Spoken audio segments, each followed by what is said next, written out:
बिपीका हिजोका ती क्रियाकलाप, आजको अवस्था र बिपीको जुन उहाँको विचार थियो त्यसलाई कसरी सम्झिनुहुन्छ, कसरी लिनुहुन्छ सर? अब आजको दिनमा खास गरी बिपीलाई अब मेलमिलापकै हिसाबले आज मेलमिलाप दिवस पनि भएको कारणले गर्दा आजको दिनलाई आधार मानेर बिपीको मूल्याङ्कन गर्ने हो भने बिपीको वरिपरि नेपालको राजनीति जुन किसिमबाट चारैतिरबाट रह्यो हिजोको स्थितिमा, कि हिजोको स्थितिको राजनीति भनेको कस्तो थियो त भन्दा नेपालको राजनीति कि बिपीको विरोध गरेर बित्यो के बिपीको समर्थन गरेर बित्यो, त्यो किसिमको स्थितिमा नेपालको राजनीति अगाडि बढेको थियो। त्यस्तो स्थितिमा बिपीले मेलमिलापको नीति लिएर राजासँग सम्झौता गर्नुपर्दछ, राजासँग मिलेरै अगाडि बढ्नुपर्छ भन्ने दृष्टिकोण राखेर नेपाल फर्के। त नेपाल फर्किसकेपछिको स्थितिमा बिपीका सम्पूर्ण क्रियाकलापहरूको मूल्याङ्कन गर्ने हो भने उनले कहिले पनि राजा र राजतन्त्रको विरोधमा लागेन। उनले सदैव राजाप्रति आफ्नो दृष्टिकोण प्रष्ट नै राखे। हो, व्यक्तिगत रूपबाट राजासँगको सम्बन्ध फरक थियो होला, तर राजनैतिक रूपबाट उनी सदैव राजालाई महत्त्व दिन्थे र राजाका चाहिँ गलत क्रियाकलापहरूलाई उनी विरोध गर्थे र त्यही रूपबाट अगाडि बढे। र आजको परिप्रेक्ष्यमा हेर्ने हो र आजको परिप्रेक्ष्यमा बिपीलाई सम्झने हो भने बिपी एक किसिमले प्रष्ट रूपले प्रजातन्त्रवादी नेता हुन्। त्यसैले प्रजातन्त्रलाई कुठाराघात हुने कुनै पनि किसिमको काम न बिपीले हिजो गरे, न आज बिपी बाँचेको भए आजको स्थितिमा उनले त्यो काम गर्थे। बिपीले प्रजातन्त्रलाई सदैव महत्त्व दिए र त्यो महत्त्व दिएर नै उनी अगाडि बढेका हुन् जस्तो। बिपीको जीवन, त्यो बिपीको शैली, बिपीको राजनीतिक सोचलाई चाहिँ कसरी स्मरण गर्नुहुन्छ? बिपी के हुन् भन्दा सदैव बिपीको चाहिँ विचारहरूलाई महत्त्व दिएर हेर्दाखेरि बिपीले सबभन्दा पहिले राष्ट्रलाई महत्त्व दिन्थे, त्यसपछि उनले प्रजातन्त्रलाई महत्त्व दिन्थे र त्यसपछि उनले जनतालाई महत्त्व दिन्थे। बिपीले मलाई चाहिन्छ र मैले पाउनुपर्छ भन्ने दृष्टिकोणबाट बिपीले राजनीति गरेको कहिले पनि देखिएन। उनको राजनीति सदैव प्रजातन्त्रको लागि नै रह्यो। सुरुदेखि 7 सालभन्दा अगाडिदेखि उनका सम्पूर्ण क्रियाकलापहरूलाई हेर्ने हो भने, उनका विचारहरूलाई हेर्ने हो भने, उनको उपस्थितिलाई हेर्ने हो भने उनी सदैव प्रजातन्त्रको लागि नै अगाडि बढेको देखिन्छ। त्यसैले राष्ट्र र प्रजातन्त्रलाई नै महत्त्व दिएर उनी अगाडि बढेको जस्तो देखिन्छ। किन भन्दा पछिल्लो फेजमा आएर पनि राजनीतिका कयौँ उथलपुथलका कुराहरू भए, तर ती उथलपुथलका कुराहरूमा पनि बिपीले कहिले पनि आफूलाई सत्ताको नजिक राखेर सत्ता प्राप्तिको खेलमा आफूलाई प्रस्तुत गरेर अगाडि कहिले पनि बढेनन्। सदैव उनले प्रजातन्त्रलाई नै महत्त्व दिन्थे र राष्ट्रलाई नै महत्त्व दिन्थे। उदाहरणको लागि उनले अब जस्तो नेपाल भारतमै बसेर पनि मेलमिलापको नीति गर्ने कुरामा त्यहाँ भारतमा बसेका कयौँ चाहिँ कम्युनिस्टका नेताहरूले चाहिँ होइन, हामीले मिलेर चाहिँ नेपालमा प्रजातन्त्र ल्याउनुपर्छ र नेपालमा सङ्घर्ष गर्नुपर्छ भन्ने कुराहरू गर्थे। तर बिपीले चाहिँ यो कुरोलाई पत्याउनुहुन्न थियो। किन भन्दा त्यतिखेर कम्युनिस्ट पार्टीहरू टुक्रा टुक्रा थिए, विभाजित थिए, त्यसैले उनीहरू एक आपसमा मिल्न सक्दैनथे। त्यसैले कम्युनिस्टहरूलाई विश्वास गरेर कम्युनिस्टहरूकै आधारमा चाहिँ नेपालमा चाहिँ सङ्घर्ष गरेर नेपालमा प्रजातन्त्र ल्याउन सकिन्छ भन्ने कुरामा चाहिँ बिपी त्यतिखेर विश्वस्त थिएन। त्यसैले बिपीले कहिल्यै पनि कम्युनिस्ट पार्टीलाई हातमा लिएनन् र हातमा लिने काम पनि गरेनन्। सदैव कम्युनिस्ट पार्टीलाई टाढै राखेर उनले काम गरे। र उनको दृष्टिकोणमा अर्को के थियो भन्दा कम्युनिस्टहरूसित क्रियाकलाप गर्दाखेरि सदैव प्रजातन्त्रको लागि चाहिँ घातक हुन सक्छ, प्रजातन्त्रको लागि चाहिँ उनीहरू त्यति इमान्दार छैनन् भन्ने कुरामा पनि बिपी विश्वस्त हुनुहुन्थ्यो। त्यस अर्थमा बिपीलाई आजको परिप्रेक्ष्यमा हेर्दाखेरि उनी शुद्ध रूपबाट प्रजातन्त्र, राष्ट्रवादी र चाहिँ जनताप्रति इमान्दार भएको नेताको रूपमा लिइन्छ। जस्तो आजका नेताहरूमा हेर्ने हो भने हामी के देख्छौँ भन्दाखेरि प्रजातन्त्र भनेको आजको नेताहरूको लागि अर्थ रहेको छैन। उनीहरूले प्रजातन्त्रलाई खालि आफ्नो सुविधाको लागि मात्र प्रयोग गरेको देखिन्छ। जस्तो मेलमिलापकै आधार मानेर अगाडि बढ्ने हो भने पनि बिपीको मेलमिलाप के थियो भन्दा प्रजातन्त्रको लागि थियो। बिपीको मेलमिलाप के को लागि थियो? राष्ट्रको लागि थियो। बिपीको मेलमिलाप के को लागि थियो भन्दा जनताको लागि थियो भने आजका नेताहरूको मूल्याङ्कन गर्ने र आजका नेताहरूले जुन किसिमले मेलमिलापका कुराहरू गर्छन्, यी आजका नेताहरूको मेलमिलाप भनेको सत्ता प्राप्तिको लागि मात्रै हो, प्रजातन्त्रको लागि होइन भन्ने कुरो देखि नै रहेको छ। त्यसैले आजको परिस्थितिलाई आधार बनाएर हेर्ने हो भने बिपी त धेरै माथिल्लो स्तरका नेताहरू हुन्, धेरै माथिल्लो स्तरका प्रजातन्त्रवादी नेता हुन् भन्ने कुरो लाग्छ। अहिलेका नेताहरूमा कहीँ कतै त्यो बिपीले छोडेको केही अवशेषहरू तपाईँ देख्नुहुन्छ, चाहे त्यो कङ्ग्रेस हुन् चाहे कम्युनिस्ट हुन्? नै, अब मलाई अहिलेको काङ्ग्रेसकै मूल्याङ्कन गर्दाखेरि आजको स्थितिमा हेर्ने हो भने अब काङ्ग्रेसभित्र प्रजातन्त्र खोज्नुपर्ने स्थिति भइसक्यो। किन प्रजातन्त्रलाई भन्दा पनि आज काङ्ग्रेसका नेताहरूले सत्तालाई महत्त्व दिएको कुरो हामीले देखि नै रहेका छौँ। यिनीहरूको लागि इमान भन्ने कुरो नै रहेन। आजका नेपाली काङ्ग्रेसकै नेताहरूका कुरा गर्ने हो भने पनि उनीहरूमा इमान छैनन्, तर बिपीमा त्यो किसिमको स्थिति थिएन। आजका नेताहरूलाई त सत्ताको लागि कतिसम्म गरे भन्दाखेरि आफ्नो पार्टीको कार्यकर्तालाई पनि तिमीहरू चाहिँ हामीलाई भोट नहालेर कम्युनिस्ट पार्टीलाई भोट हाल भन्ने जस्ता नेताहरू पनि नेपाली काङ्ग्रेसमा देखियो भने अब आफ्नो स्वार्थ अनुरूप काम गर्न चाहिँ दिएनन् र आफ्नो स्वार्थ अनुरूप काम गर्न पाइएन भनेर अब चाहिँ अदालतमाथि पनि हस्तक्षेप गर्ने काम गरे। त्यसैले आजका नेताहरूमा त्यस किसिमको दृष्टिकोण रहेको छ जस्तो मलाई लाग्दैन। नेपाली काङ्ग्रेसमा हिजो नेपाली काङ्ग्रेसको जुन विचार थियो, जुन सिद्धान्त थियो, त्यो सिद्धान्तमा आजका नेपाली काङ्ग्रेसका नेताहरू खरा रूपले उत्रिएका छन् जस्तो मलाई लाग्दैन। बिपीको छिमेकसँगको नीति चाहिँ कस्तो थियो? उहाँको जस्तो अन्तिम घडीतिर आइपुग्दाखेरि उहाँ त एकपटक प्रधानमन्त्री हुनुभयो, त्यसपछि उहाँ प्रजातन्त्रै खोसियो, उहाँको जीवन त्यही प्रजातन्त्रका लागि लड्दा लड्दै गयो। छिमेकसँग उहाँको व्यवहार कस्तो थियो? अन्तिम घडीसम्म आइपुग्दा उहाँका कुराहरू कस्ता हुन्थे? मलाई अब जहाँसम्म लाग्छ, मैले बिपीलाई जति चिने र चिनेको आधारमा उहाँका कुराहरू सुन्दा, उहाँका विचारहरू बुझ्दाखेरि मलाई कस्तो लाग्छ भन्दा अब देशको परराष्ट्र नीति भनेको कुरो देश अनुरूप नै हुन्छ र त्यो अब समयमा आजको समयमा यस किसिमले अगाडि बढेको छ भने कुनै समयमा त्यो नीति बेग्लै रूपबाट पनि अगाडि बढ्नुपर्ने स्थिति रहन्छ। अब जस्तो उदाहरणको लागि भारत र चीनसँगको सम्बन्धका कुराहरू गर्दाखेरि अब बिपी चीनसँग पनि नजिक थिए, भारतसँग पनि नजिक थिए। त्यसको अर्थ अन्य राष्ट्रहरूसित चाहिँ बिपीको सम्बन्ध थिएन, राम्रो थिएन भन्न खोजेको होइन। नेपालको परिप्रेक्ष्यमा कुरा गर्दाखेरि नेपालको सम्बन्ध भनेको, महत्त्वपूर्ण सम्बन्ध भनेको के चीनसित नै रह्यो के भारतसँग नै रह्यो। त्यसैले अब चीन र भारतसँगको नीतिमा बिपी सदैव एउटा ब्यालेन्स रूपबाट अगाडि बढ्नु भएको जस्तो लाग्छ।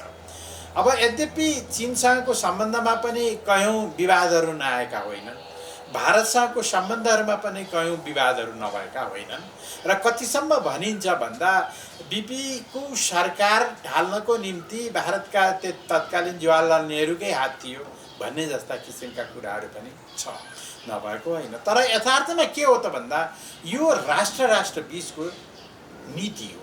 तर एउटा नेता र अर्को नेता बिचको सम्बन्ध भनेको बेग्लै र त्यो सौहार्दपूर्ण रूपमा नै रहन्थ्यो र त्यो स्थितिले गर्दाखेरि सदैव बिपीले चीनलाई हेर्ने दृष्टिकोण, भारतलाई हेर्ने दृष्टिकोण सदैव चाहिँ एउटा ब्यालेन्सकै रूपमा रहेको पाइन्छ। जस्तो महेन्द्रसँग चाहिँ बिपीको सम्बन्ध एकदम टसल खालके नै रह्यो होइन, निकै तनावपूर्ण खालके कुनै समय कस्तो तर उहाँलाई महेन्द्रलाई चाहिँ बिपीले कसरी चित्रित गर्नुहुन्थ्यो, के भन्नुहुन्थ्यो महेन्द्रको नहीं, विषयमा? अब यहाँनिर एउटा कुरा के भन्दाखेरि राजा महेन्द्रसँग बिपीको सम्बन्ध जति टसल थियो त्यति नै महेन्द्रसँग बिपीको सम्बन्ध फेरि त्यति नै सौहार्दपूर्ण थियो। बुझ्नु भएन? श्रीपाद चाहिँ महाराज यतिराज चाहिँ महेन्द्रसँगको चाहिँ उनको सम्बन्ध बिपीको सम्बन्ध टसलपूर्ण थियो भने राजा महेन्द्रसँगको टसल चाहिँ सम्बन्ध चाहिँ एकदम व्यावहारिक रूपमा थियो। बिपी र चाहिँ महेन्द्रको बीचको चाहिँ कुराकानीहरूलाई बुझ्ने हो भने, हेर्ने हो भने उहाँहरूको बिचमा विवाद पनि ठुलो रूपमा रहेको देखिन्छ। तर त्यो विवाद के हो त भन्दाखेरि एउटा व्यक्तिगत टसलको रूपमा रहेको जस्तो लाग्छ। किन भन्दा राजा महेन्द्र पनि त्यत्तिकै महत्त्वाकांक्षी थिए, बिपी पनि अब भर्खर यङ थिए, उनी पनि एउटा महत्त्वाकांक्षी रूपबाट नै अगाडि बढेका थिए। राजा महेन्द्र यो मेरो पुर्खौली सम्पत्ति हो, त्यसैले यसमा चाहिँ मेरो चाहिँ धेरै अधिकार हुनुपर्छ र देशको राजनीति मैले भनेको जस्तो किसिमले अगाडि बढ्नुपर्छ भन्ने दृष्टिकोण राजा महेन्द्रको थियो भने बिपीको के भने म जनताले चुनिएको प्रधानमन्त्री हुँ, त्यसैले मेरो विचार भनेको जनताको विचार हो, त्यसैले राजाले पनि जनताको विचारलाई स्वीकार्नुपर्छ र राजाको चाहिँ जनताको विचारलाई महत्त्व दिनुपर्छ भन्ने दृष्टिकोण चाहिँ बिपीको थियो। यस अर्थमा के हो त भन्दाखेरि राजा महेन्द्र र बिपी बीचको टसल पनि के को लागि थियो त भन्दाखेरि प्रजातन्त्रकै लागि थियो, जनताकै लागि थियो र राष्ट्रका लागि नै थियो। एउटाले राष्ट्रलाई आफ्नो रूपबाट प्रयोग गर्न चाहन्थे, एउटाले जनतालाई आफ्नो रूपबाट प्रयोग गर्न चाहन्थे, एउटाले राष्ट्र चाहिँ प्रजातन्त्रलाई आफ्नो रूपबाट प्रयोग गर्न चाहन्थे भने एउटाले चाहिँ राष्ट्रलाई, प्रजातन्त्रलाई, जनतालाई चाहिँ जनताको रूपमा, जनताको नासोको रूपमा, जनताको प्रतिनिधित्वको रूपमा प्रयोग गर्न चाहन्थे। टसल यति नै हो। तर राजा महेन्द्र र चाहिँ बिपीको बीचका चाहिँ व्यक्तिगत रूपबाट कुराकानी गर्ने हो भने उनीहरू बीचको सम्बन्ध सौहार्द नै थियो। कतिचोटि अब राजा बिपीले कयौँ चिठीहरू चाहिँ सुझावका रूपमा चाहिँ राजालाई पठाएको कुराहरू पनि हामी देख्दछौँ। राजाप्रति चाहिँ आफ्नो दृष्टिकोण चाहिँ उनले प्रश्न नै राखेको पाइन्छ। त्यति चाहिँ राजनैतिक रूपबाट जति उहाँहरूको बिचमा दूरी थियो, पर्सनल रूपमा उहाँहरूको बिचको दूरी त्यतिकै नथियो। अन्तिम समयतिर सरको सङ्गत भयो। सरको सङ्गत हुँदाखेरि उहाँका आनी बानी, उहाँका कुरा, उहाँका विचारलाई ती दिनलाई कसरी सम्झिनुहुन्छ? पछिल्लो फेजमा चाहिँ अब बिपी पछिल्लो फेजमा चाहिँ हिजो सुरुको चाहिँ उहाँ एउटा प्रजातान्त्रिक नेताको रूपमा चाहिँ एउटा व्यक्तिको रूपमा धेरै चाहिँ यङ रूपमा चाहिँ अगाडि देखिँदाखेरि कयौँ उहाँका नीति चाहिँ अवलम्बन गर्ने कुराहरूमा उहाँका कमजोरीहरू पनि नदेखिएको होइन र कयौँ कुराहरूमा उहाँ नहतारिनु भएको पनि होइन। जस्तो अब चाहिँ सोनुकै केसमा चाहिँ जुन किसिमको घटनाहरू घटे ती कुराहरूमा दोस्रोचोटि भनौँ न, बिपीले दोस्रोचोटि जुन सशस्त्र आन्दोलन गर्नुभयो त्यो आन्दोलनको क्रममा बिपी नहतारिनु भएका होइनन्। तर पछिल्लो फेजमा बिपीले के महसुस गर्नुभयो भन्दा चाहिँ संयम भएर नै नेपालको राजनीति अगाडि बढाउनुपर्छ भन्ने दृष्टिकोण बिपीमा रह्यो। त्यसैले उहाँले मेलमिलापको नीति लिएर अगाडि बढ्नु भएको। किन भन्दा त्योभन्दा अगाडि उहाँले राजालाई कयौँचोटि धम्की पनि दिनुभयो, नदिएको होइन। कयौँचोटि उहाँले उहाँको चाहिँ राजाको विरुद्धमा हतियार पनि उठाउनुभयो, नउठाएको होइन। त्यसैले त्यो स्थितिबाट पछिल्लो स्थिति चाहिँ 32-33 पछिको स्थितिहरू हेर्ने हो भने बिपी ज्यादै संयम भएर चाहिँ अगाडि बढ्नुभयो र संयम रूपबाट नै राजासँग चाहिँ अगाडि बढ्नुपर्छ, सम्झौता गरेर अगाडि बढ्नुपर्छ, राजाका विचारहरूलाई पनि महत्त्व दिनुपर्छ भनेर सहज रूपबाट राजाले घोषणा गर्नुभएको त्यो चाहिँ जनमत सङ्ग्रहलाई सहज रूपबाट स्वीकार्नु पनि भयो। त्यसको नतिजालाई पनि उहाँले सहजै रूपबाट स्वीकार्नुभयो। एउटा प्रजातान्त्रिक नेताको हैसियतले जुन रूपबाट उहाँले त्यसलाई स्वीकार्नु पर्थ्यो स्वीकार्नुभयो। जबकि त्यतिखेर कम्युनिस्टहरूले यसको विरोध पनि गरिरहेकै थिए। तर बिपीले होइन, यो कुरो हामीले स्वीकारिसक्यौँ, हामीले स्वीकारेर चाहिँ लिएको चाहिँ जनमत सङ्ग्रहको परिणामलाई हामीले स्वीकार्नुपर्छ भन्ने विचारहरू मतलब पछिल्लो फेजमा उहाँ ज्यादै संयम हुनुहुन्थ्यो र संयमै रूपबाट अगाडि बढ्नुपर्छ भन्ने दृष्टिकोण लिएर नै अगाडि बढ्नु भएको हो। तर त्यो नीति बिपीको चाहिँ निदानपछि तुरुन्तै परिवर्तन भयो। जस्तो के भन्दा बिपीले संयम भएर नै अगाडि बढ्नुपर्छ भन्ने दृष्टिकोण लिएर हिँड्नु भएको हो। तर बिपीको डेथपछि गणेशमानजीको नेतृत्वमा काङ्ग्रेस आइसकेपछि गणेशमानजीले चाहिँ होइन सरकार मतलब प्रजातन्त्रको के पञ्चायतको विरुद्ध राजाको विरुद्ध चाहिँ सङ्घर्ष गर्नैपर्छ भनेर उहाँले कम्युनिस्टहरूसँग पनि मेलमिलाप गरेर अगाडि बढेर नै 46 सालको आन्दोलन आएको हो। त्यसैले बिपीको चाहिँ 32-33 पछिको बिपी र बिपीको चाहिँ निधन हुनुभन्दा अगाडिसम्मको बिपीको नीति चाहिँ बिपीको निधन पछि चाहिँ कन्टिन्युअसली रहेन। यद्यपि भनिन्छ हामी मेलमिलापकै नीतिमा अगाडि बढेका छौँ पनि भनिन्छ। यथार्थमा हिजो बिपीले अपनाएको मेलमिलापको नीतिहरूमा ज्यादै विकृतिहरू आइसकेको छ। आज त झन् विकृति नै छ। आजको समयमा बिपी भएको भए राजतन्त्र अझै पनि रहन्थ्यो कि जान्थ्यो होला? मलाई के लाग्छ बिपीका चाहिँ सम्पूर्ण राजतन्त्रमाथिका कुराहरू हेर्दा विचारहरू बुझ्दाखेरि बिपी बाँची नै रहनु भएको भए राजतन्त्र जाँदैन थियो। र किनभने राजतन्त्रलाई बचाउनुपर्छ, राजतन्त्र पनि यो देशको एउटा शक्तिशाली शक्ति हो, त्यसलाई महत्त्व दिनुपर्छ भन्ने दृष्टिकोण थियो। किन भन्दा बिपीको दृष्टिकोणमा के थियो भन्दा नेपाल विभिन्न जनजातिहरूको राष्ट्र हो, विभिन्न भाषाभाषीहरूको राष्ट्र हो, विभिन्न चाहिँ सांस्कृतिक परम्पराहरू भएको राष्ट्र हो। यो सबलाई मिलाउने एउटा नियो भनेको राजा नै हो भन्ने दृष्टिकोण बिपीको थियो। त्यसैले यदि बिपी बाँची नै रहनु भएको भए राजतन्त्र यो रूपमा मतलब राजतन्त्र जाँदैन पनि थियो र चाहिँ यो पछिल्लो फेजमा चाहिँ जुन किसिमको राजाको बारेमा हामी विभिन्न कुराहरू सोच्छौँ त्यो रूपमा पनि रहँदैन। त्यो बिपी चाहिँ एउटा संवैधानिक के राजा चाहिँ एउटा संवैधानिक रूपबाट एउटा सांस्कृतिक रूपबाट चाहिँ राजतन्त्र चाहिँ रहि नै रहन्थ्यो। सशक्त चाहिँ एउटा राजनीतिको रूपमा चाहिँ राजतन्त्र रहँदैन थियो। म अन्त्यमा छु सर, अन्त्यमा बिपीलाई तपाईँले आजको दिनमा सम्झिँदाखेरि कसरी लिनुहुन्छ र अहिलेका नेताहरूलाई हेर्दाखेरि तपाईँलाई कस्तो लाग्छ? हेर्नुहोस् बिपी चाहिँ अब नेपालको चाहिँ राजनीतिमा अब नेपालमा देखिएका चाहिँ राजनैतिक नेताहरूको बारेमा चाहिँ मूल्याङ्कन गर्दाखेरि बिपी जस्तो अब अहिलेको चाहिँ माथिल्लो स्तरमा कुनै पनि नेताहरू देखिनुहुन्न। किन भन्दा अब हामीले चाहिँ राजनीति चाहिँ नेताहरूलाई हेर्ने हो भने 7 साल पछिकै नेताहरूलाई हेर्ने हो। 7 साल पछिकै नेताहरूमा विभिन्न नेताहरू देखियो। अब नेपालको चाहिँ राष्ट्रियताका कुराहरूको कुरो गर्दा हामीले टङ्कप्रसादजी जस्तालाई पनि देख्यौँ। उहाँ पनि एउटा सशक्त एउटा राष्ट्रवादी नेता नै हुनुहुन्थ्यो हैन। त्यस्तै गरी अब चाहिँ राष्ट्रवादीकै नेताका कुराहरू गर्ने हो भने हामीले डाक्टर केआई सिंहलाई पनि राष्ट्रवादीकै रूपमा हेर्नुपर्छ।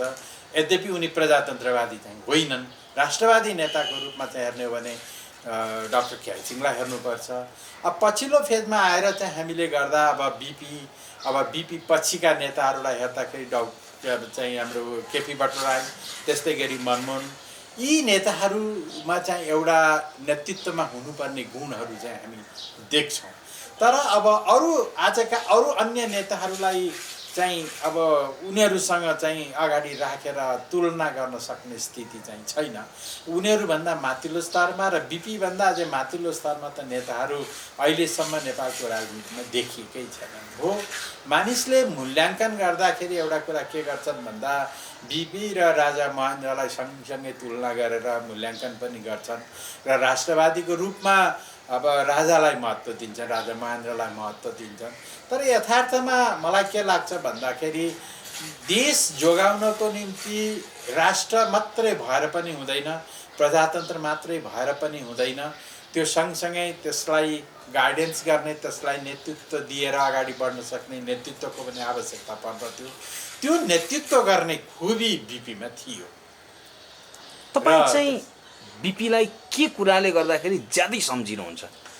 म त हेर्नुहोस्, यो जबसम्म यो देशमा प्रजातन्त्र रहिरहन्छ, किनभने आज देशमा यो प्रजातन्त्रको जग, आज हामीले प्रजातन्त्र भनेर जुन किसिमले भनिरहेका छौँ, यो प्रजातन्त्रको जग भनेको बिपी नै हो। यो बिपीले नै यो प्रजातन्त्रको जगलाई स्ट्याब्लिस गरेका हुन्। किन भन्दा अब बिपी भन्ने बित्तिकै यो देशको प्रजातन्त्र सँगसँगै नेपाली कङ्ग्रेस पनि त्यो सँगसँगै जोडिन्छ। त्यसैले नेपालको राजनीतिमा नेपालको प्रजातन्त्रलाई चाहिँ स्थायित्व दिनको निम्ति, नेपालको चाहिँ प्रजातन्त्रलाई चाहिँ बलियो बनाउनको निम्ति चाहिँ बिपीले जुन किसिमको भूमिका निर्वाह गर्नुभयो त्यो भूमिकालाई चाहिँ हामीले नकार्न सक्दैनौँ।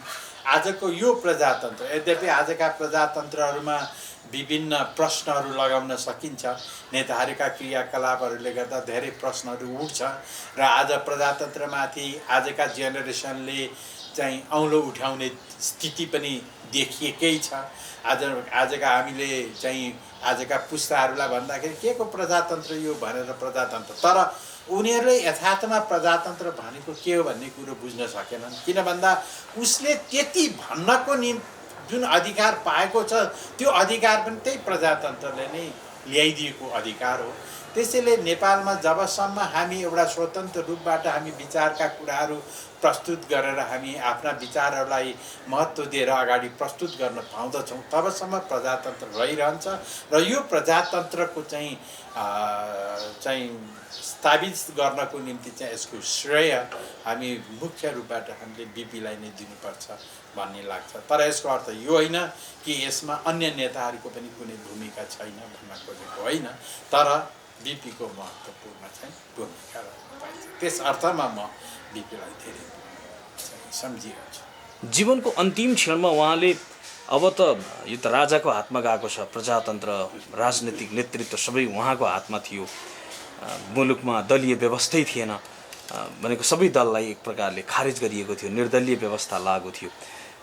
बिपी अन्तिम क्षणतिर अलि बढी निराश जस्तो देखिनु भएको हो। निश्चित रूपमा एकदम बिपी पछिल्लो फेजमा चाहिँ के भने जब जनमत सङ्ग्रह भयो, जनमत सङ्ग्रहको परिणाम पनि आयो, परिणाम आइसकेपछि बिपीले के सोच्नु भएको थियो भन्दा कि अब चाहिँ यो जनमत सङ्ग्रहमा प्राप्त गरेको यो 20 लाख भोटको चाहिँ महत्त्व हुन्छ राजा, किन राजाले बोलेका पनि थिए, म चाहिँ बहुदलमा समर्थन गर्ने नेताहरूको भावनालाई पनि म कदर गर्छु भन्ने दृष्टिकोणले राजाले आफ्नो अभिव्यक्ति दिएका पनि थिए र बिपीले त्यो कुरोलाई विश्वास पनि गर्नुभएको थियो। तर पछि गएर जुन संविधान संशोधनहरू भए त्यो संविधान संशोधनमा त्यस किसिमका भावनाहरू नसमेटिएपछि बिपी चाहिँ अलिकति निराश चाहिँ हुनुभएको थियो र बिपी पछिल्लो फेजमा आएर अलिकति कता कता चाहिँ होइन अब राजाले चाहिँ यस किसिमका नीतिहरू लिए भन्ने दृष्टिकोणबाट राजासँग चाहिँ अझै पनि कुराकानी गरेर अझै पनि राजालाई चाहिँ प्रजातन्त्रको चाहिँ विचारहरूमा अलिकति ब्याक गर्न सकिन्छ कि भन्ने प्रयासमा चाहिँ बिपी लाग्नु भएकै थियो, तर उहाँलाई चाहिँ समयले साथ चाहिँ दिए।